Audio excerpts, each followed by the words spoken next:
So we talked about eddies and the rather chaotic nature of eddies that is produced by an obstruction of airflow.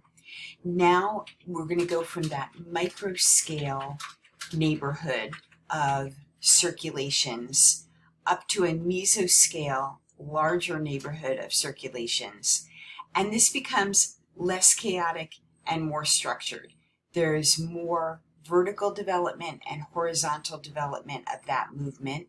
You've already explored a lot of the vertical development, that is the expansional cooling and the compressional warming, which you know of, and you've already explored the horizontal movement of air, which is the pressure gradient force, the Coriolis effect, and the impact of friction as well.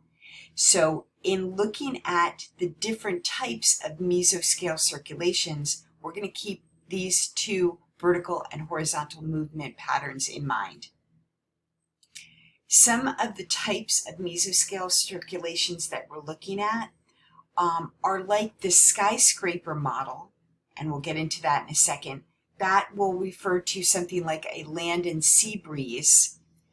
And we'll also cover one that's kind of like that, a desert wind, but it has some changes, so we're going to refer to that later. The ones in the middle are more gravity force circulations. And so we're going to start with the sea and land breezes, then go to the gravitational pull circulations, and end with the desert winds. And we're going to start in the land and sea breezes because we're going to start with what you know. You already know about the skyscraper here, and the warmed skyscraper and the cool skyscraper, and the atmospheric high that develops when you warm the skyscraper, and it has a lot of pressure above it, so it has high pressure above it. And when you cool the skyscraper, and it has very low pressure above it, you already know about that. And you already know about sea breezes because you live near the Jersey Shore. We are going to start with your skyscraper that you know and actually go to the land breeze at night at the shore, and then we'll get to the sea breeze during the day. So let's get started. The land breeze at night comes out after sunset, and so you may notice that after sunset there is a warm breeze that comes out onto the beach that actually warms the air quite a bit. And so the hoodie that you had on at about 6 o'clock on the beach, now it's 8 o'clock at night and you no longer need the hoodie. So this is why that happens. The ocean actually will stay warmer during the evening because it will emit and radiatively cool slower than the land, which is just like your warm soil, wet soil. So that the ocean will emit at a slower rate during the evening and will stay warmer. When it does emit, it will emit up and form a high pressure area later in the evening, and that high pressure area is very similar to the warmed skyscraper that we talked about, high pressure above. Now there's a differential. You have high pressure in the atmosphere over the ocean and lower pressure in the atmosphere over the land. That's going to seek equilibrium. The high is going to move toward the low. When that happens, you're piling air molecules into the atmospheric low, just like you did to your atmospheric low in your cooled skyscraper.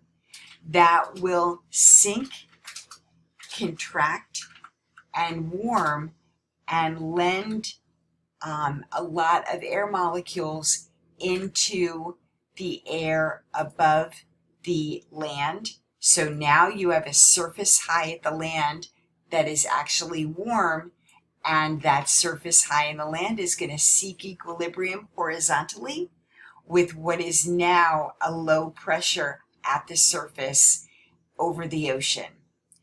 Remember, that became a low surface over the ocean because of the fact that the air molecules are moving up and out. They've left that column and they've left less pressure above the surface of the ocean eventually. So remember, rising slow, clouds and snow, surface low, sinking sky, warm and dry, surface high. So that is why you feel the warm wind coming out onto the beach at night if you go out and do a bonfire. You don't need the hoodie at all. Conversely, the sea breeze during the day is the opposite. So now you have a very, very hot situation on land that is heated up quite a bit faster.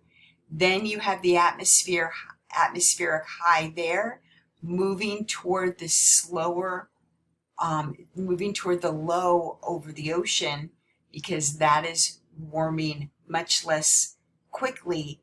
That is piling into a surface high over the ocean. It is bringing in the cool air on a sea breeze. So these all change as the sun sets and the circulations reverse. You're used to the sea breeze that you put on a hoodie about 5 o'clock in the afternoon, and then you take the hoodie off at about 9, 10 o'clock at night. Hope that helps you with that mesoscale circulation, a circulation that will form all along this seashore. Let me go back. In addition, that sea breeze can form convergent lift over a peninsula. The perfect peninsula for this is Florida. Florida receives sea breezes during the day from the Atlantic Ocean, and it receives sea breezes during the day from the Gulf of Mexico. These two sea breezes converge right around Orlando. You see it here, which is why you have cloudy weather at 4 p.m. over Walt Disney World, and sometimes you have thunderstorms as a result of that at about 5 p.m. Those convergent sea breezes meet right at Orlando. There's no place for them to go but up. So that is a form of mesoscale circulation as well. In addition, you should know that that convergent air at the surface goes up into the atmosphere and has plenty of room to diverge, so that these clouds that you see forming as we have rising slow clouds and snow, no, not in Florida, but and actually what I will mention to you, rising slow clouds and snow, all precipitation starts as snow, right? So you will get snow formation up north in up in the atmosphere in Florida, and you will find, and we will be studying, that there is divergent flow up in the atmosphere because there's so much more space for that air. We'll get into that more soon. You see that divergent flow here. This is a beautiful picture of a convergent air mass that has moved up into the atmosphere and diverged at the top here. Isn't that beautiful? And look, you got the precipitation right underneath that entire column. Really beautiful photograph. Gravity types of circulations. Let's talk about that in the next video.